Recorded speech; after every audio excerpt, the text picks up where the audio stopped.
2 ዓመት እግሩ መቆረጥ አለበት ይሄ ሰውዬ አልቆረጥም ብሏት የኩባ ዶክተርን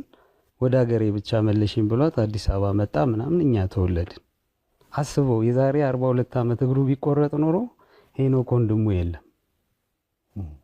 አሁን ያኔ እኔን ለመውለድ ቺክ ለመጎተት ምናምን ያለው እግሩ ከተቆረጠ አይኖርም አባት እግራቸውን ባለመቆረጣቸው ነው ሄኖክ ወንድሙ የተወለደው የምሬ ነው ምነግርህ ማለት ለኔ ጀግና ነው ዛሬ እንደዚህ ለፊልም የምቆረቆረው ምናምን እሱ በሽታውን ችሎ እኔን ስለወለደ ለዚህ ነው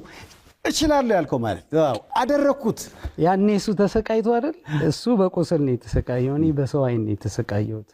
ችሎ ነው እኔን የወለደኝ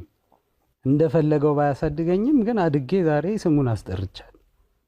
በቼም ነው የሚኮረው ታሽ ወንድሙ ደስ ይበል